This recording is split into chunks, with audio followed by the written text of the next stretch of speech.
Welcome back. We begin with breaking news of what could be the most significant and devastating military reversal for Russia since the failure of its initial invasion in the spring of 2022.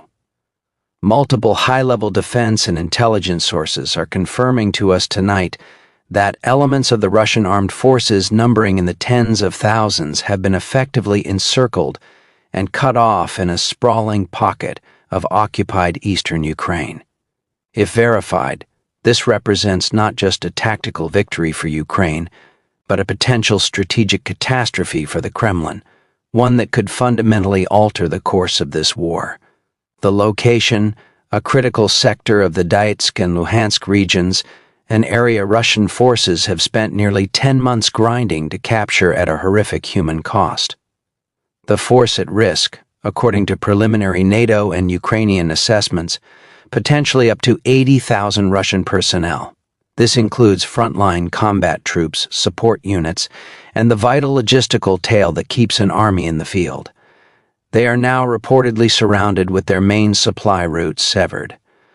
Our map shows the reported area of encirclement, Ukrainian forces executing a meticulously planned and covertly prepared operation, are said to have launched a powerful multi-pronged offensive over the past 96 hours. Striking not at the strongest Russian fortifications, but at the seams between units and along weakly defended supply corridors, Ukrainian mechanized brigades achieved startling breakthroughs. To the north, they advanced from the direction of the recently liberated city of Lyman. To the south, forces pushed up from the outskirts of Donetsk city. And in a daring long-range thrust, airborne and special operations units reportedly struck deep behind Russian lines to seize key road and rail junctions. The pincers, we are told, have closed. The cities of Sadov, Kremenina, and the devastated town of Rubishny are now at the center of what military analysts are preliminarily calling the Donbas pocket. The implications are staggering. An encirclement of this scale has not been seen in European warfare since the Second World War. It threatens to annihilate a significant portion of Russia's remaining effective combat power in the east. It puts at risk the very territorial gains that Vladimir Putin used to justify his illegal annexation of these regions just months ago. And it sends a thunderous message to the world. The Ukrainian military, armed with Western weapons and hardened by a brutal winter of defense, is not just holding the line. It is now capable of orchestrating large-scale complex offensive operations to decisively defeat the Russian army. Tonight, we will detail this breaking report, the intelligence behind it, the geography of the trap, the forces involved, and the potential catastrophic outcomes for Russia. We will also examine the critical questions. How did Ukrainian intelligence and planning achieve this? What does this mean for the future of the war? And what desperate options does the Kremlin now have to respond? To understand the magnitude of this potential encirclement, we must first understand the battlefield that preceded it. For months, this sector has been the scene of a brutal war of attrition. Russian forces, spearheaded by Wagner Group mercenaries and convict-led Storm Z units, conducted a relentless artillery-heavy assault on the city of Bakhmut. The goal was simple: seize it, claim a propaganda victory, and create a springboard for further advances deeper into Donetsk. But this focus on Bakhmut, analysts now believe, created a fatal strategic blindness. As Russia poured its best remaining assault troops and the bulk of its artillery ammunition into the fight for a single city, a fight that has been described as a meat grinder, it stretched its forces thin across a vast front line elsewhere. Its units in the spat of Kremlin and a sector were often second-rate, poorly motivated mobilized reservists under strength regiments. From the far east, an exhausted troops rotated from the Bakhmut carnage. Their mission was static defense, holding ground already captured. This is a classic case of operational fatigue and poor command focus. The Russian High Command, likely fixated on the symbolic prize of Bakhmut, failed to adequately reinforce the shoulders of their own salient. They created a bulge in their lines, a protrusion of occupied territory that is inherently vulnerable to attacks on its flanks. Ukrainian intelligence with superior ISR intelligence, surveillance, and reconnaissance from Western partners would have seen this vulnerability for months. They didn't just see a line on a map. They saw a massive, slow-moving target. Ukrainian planning, sources indicate, was a masterclass in operational security and deception, or maskirovka. While the world's attention was on Bakhmut, and while Western analysts debated where a spring offensive might fall, Zaporizhia perhaps, or south toward Melitop, Ukraine quietly assembled its decisive force elsewhere. Newly formed assault brigades equipped with modern Western armor like Leopard, 2 tanks, and Bradley fighting vehicles were trained and held in reserve. Their movement to the launch points was conducted at night under radio silence with heavy use of camouflage. The offensive itself, initiated earlier this week, did not begin with a massive artillery barrage that would telegraph the main effort. Instead, it began with widespread and disruptive attacks by Ukrainian long-range weapons, HIMARS, and Storm Shadow missiles striking command posts, ammunition depots, and key bridges dozens of kilometers behind the front. This paralyzed Russian command and crippled their ability to shift reserves. Then the ground assault. Reports describe not 1 but 3 powerful synchronized thrusts. In the north, a combined force of mechanized infantry and tanks exploiting weak spots identified by drone surveillance smashed through Russian defensive lines near the Oskol River. Their objective: drive south and east, cutting the P-66 highway, the main Russian supply artery running from the border town of Troitsky down to Kremlin. Simultaneously in the south, another Ukrainian force attacked from the vicinity of Bakhmut's northern flank. This group's mission was to push northward, meeting the northern pincir and sealing the bottom of the pocket. But the most audacious move, according to intelligence intercepts, was a deep operation by Ukrainian special forces and air assault troops. Using night vision and exploiting gaps, they infiltrated behind Russian lines, their target a critical T-1302 highway junction near the town of Starbelisk. If they hold that ground, they have effectively slammed shut the back door. On the ground, the situation is described as chaotic, but increasingly desperate for the Russians. Intercepted communications, which have increased dramatically in volume and panic, reveal units reporting they are cut off, surrounded, and running low on everything. One intercepted message from a Russian battalion commander simply states, "They are everywhere. We cannot move. What are our orders? The promised orders, it seems, are not coming. Who exactly is trapped?" Pinpointing the exact order of battle is difficult amidst the fog of war, but defense officials have provided a sketch. Inside the developing pocket are believed to be the remnants of several badly mauled Russian divisions and brigades. This includes elements of the 3rd Army Corps, a formation hastily stood up last summer and known to be plagued with equipment and morale problems. Also present are regiments from the 20th and 144th Motor Rifle Divisions, units that have been in constant combat since the war's early days and are likely severely depleted.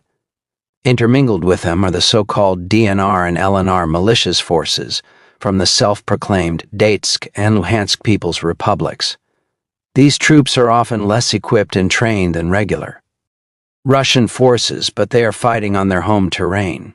Most significantly, intelligence suggests a large concentration of Russian artillery and logistical support is now inside the pocket. This is the key to understanding the potential scale of the disaster. An army moves on its stomach and fights with its ammunition. These trapped units include the vital trucks, fuel tankers, field kitchens, mobile repair units, and most importantly, the ammunition depots that supply the massive volume of shells needed for Russian tactics. A conservative estimate based on pre-offensive satellite imagery of supply dumps and unit positions suggests the pocket could contain 45,000 to 55,000 combat and combat support troops.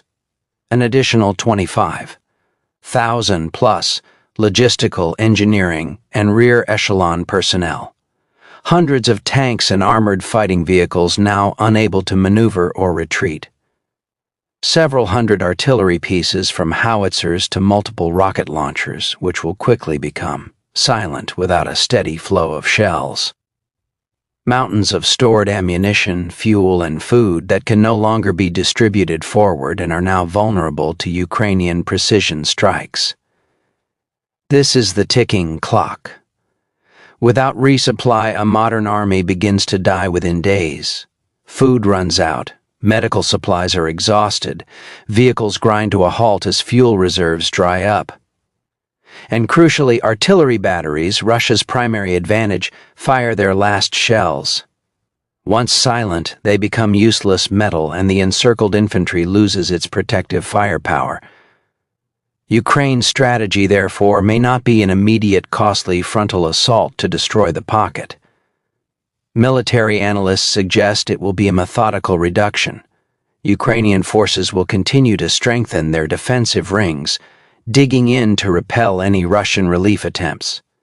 They will use drones and long-range artillery to precisely target command vehicles, parked equipment, and any visible supply stockpiles inside the pocket. They will wait, tightening the noose as morale, supplies, and combat power within the cauldron dwindle. The goal is not just to defeat these troops, but to force their surrender to achieve a catastrophic political and propaganda defeat for the Kremlin broadcast to the world. This is where Putin faces his Dunkirk. But without a channel to escape across, his trapped forces have only three grim options, all terrible. 1. A mass surrender, which would be the largest of the war and a humiliation he cannot abide. 2.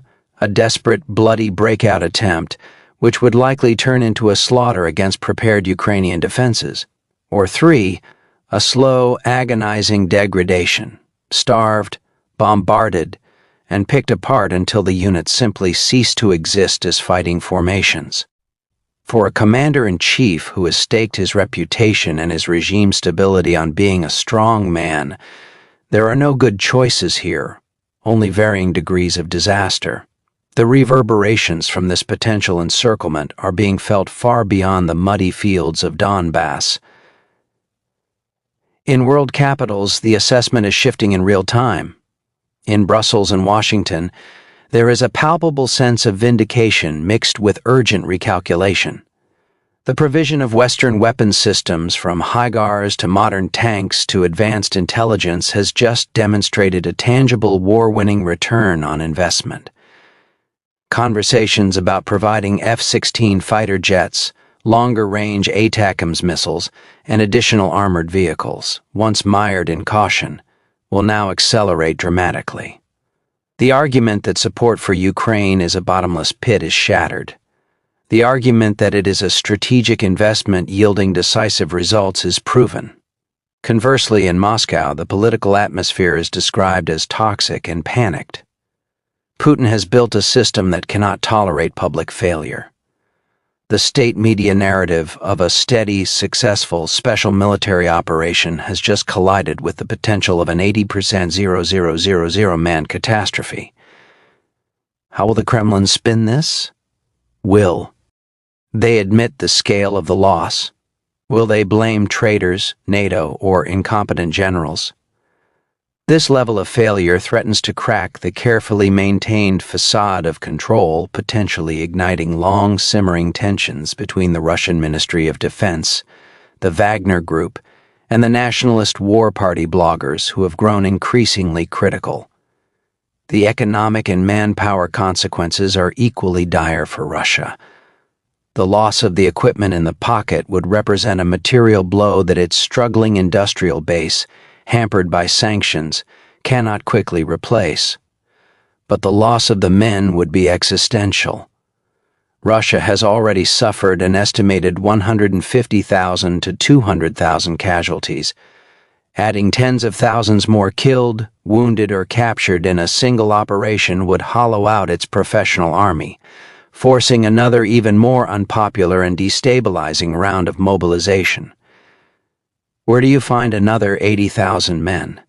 And what does the Russian public, which has been sheltered from the worst realities of the war, say when the scale of this defeat becomes impossible to hide? Finally, this changes the diplomatic landscape. Ukraine enters any future negotiation from a position of profound demonstrated strength. The goal of liberating all its territory, once seen by some as aspirational, now appears as a realistic military objective. For nations like China and India, which have attempted to balance relations with Russia and the West, the calculation shifts. Backing a losing horse, no matter the historical friendship, becomes a less attractive geopolitical proposition. The message to the global South is clear. The military and technological might of the NATO alliance, channeled through Ukrainian courage and skill, can and is defeating one of the world's largest standing armies.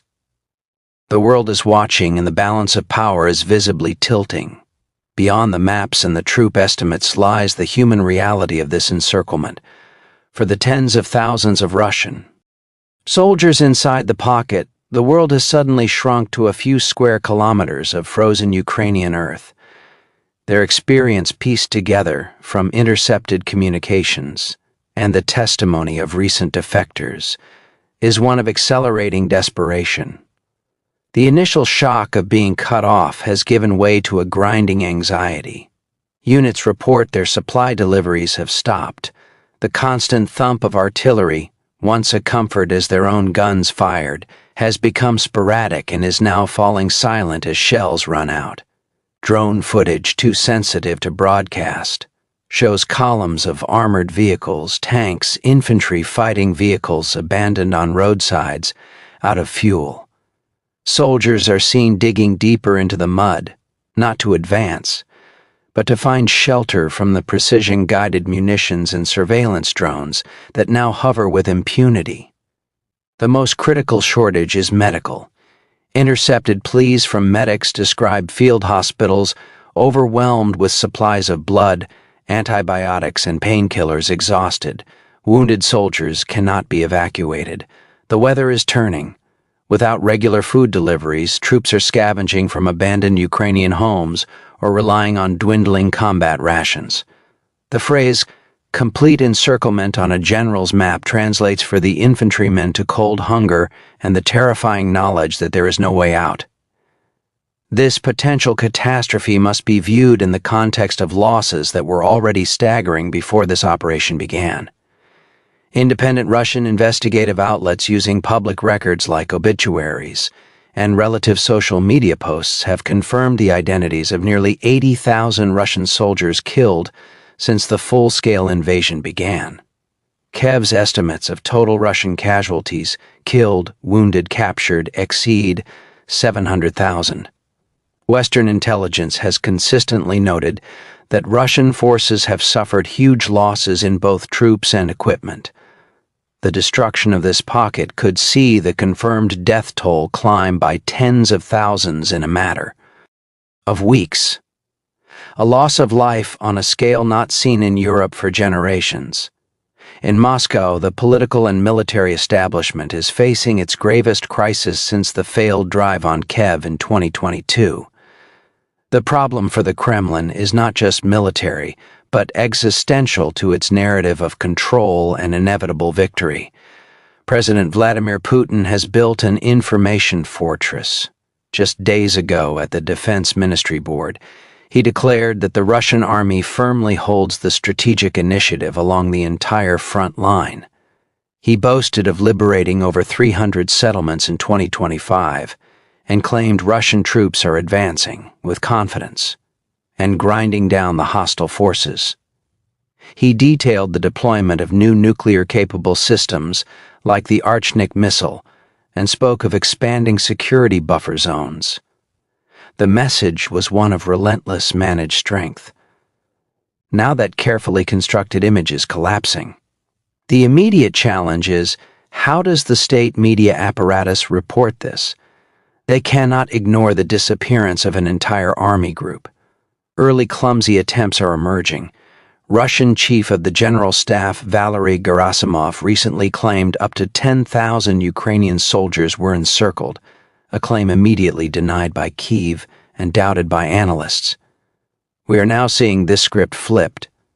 Pro-Kremlin channels are beginning to frame the trapped Russian forces not as victims of a defeat, but as a heroic holding action, deliberately tying down vast Ukrainian resources. It is a desperate pivot from claiming offensive momentum to praising sacrificial defense, rattling and a redoubled accusation that NATO is fighting a proxy war. The families of the soldiers trapped inside the pocket will be met not with information, but with a wall of silence or propaganda. The internal tension between the military command, the Wagner faction, and the Kremlin will reach a boiling point. Someone will be scapegoated for this disaster. The ripple effects of this encirclement are already destabilizing the global diplomatic chessboard. The conflict has entered a new, more volatile phase. First in Washington and European capitals, the staggering success of Ukrainian arms is a powerful vindication for the policy of military support. The debate shifts instantly from can Ukraine win to how fast can we get them, what they need to finish the job. Conversations about F-16 fighter jets, longer-range ATACMS missiles, and other advanced systems will move from theoretical planning to urgent delivery schedules. The argument that supporting Ukraine is a strategic investment in European security has just received its most powerful evidence. Second, the peace talks. The Trump administration has been engaged in a months-long push for peace, with talks described as proceeding constructively. This development fundamentally alters the leverage at that table. Ukraine now negotiates from a position of demonstrated overwhelming battlefield success. Russia's maximalist demands, likely including the recognition of annexed territories, become untenable. As one European official noted, dialogue with Moscow becomes conceivable only when tied to a solid and lasting peace for Ukraine. That prospect just moved much closer because of Ukrainian military action, not diplomacy. Third, the frontline reality. To understand the pressure on Putin, look beyond the pocket to the broader Donbas front. For over 18 months, Russian forces have been engaged in a grinding attritional battle for the city of Pokrovsk. They have amassed an estimated 170,000 troops in the region, outnumbering Ukrainian defenders by as much as 8 to 1. Despite paying a horrific cost, Ukraine estimates 200,000 Russian casualties in the Donetsk sector. This year alone, they have inched forward. Now, the potential loss of a force half that size in a single stroke threatens to unravel not just the Popovsk offensive, but the stability of the entire Russian line in the east. Commanders will be terrified of moving reserves to plug gaps for fear of creating new vulnerability.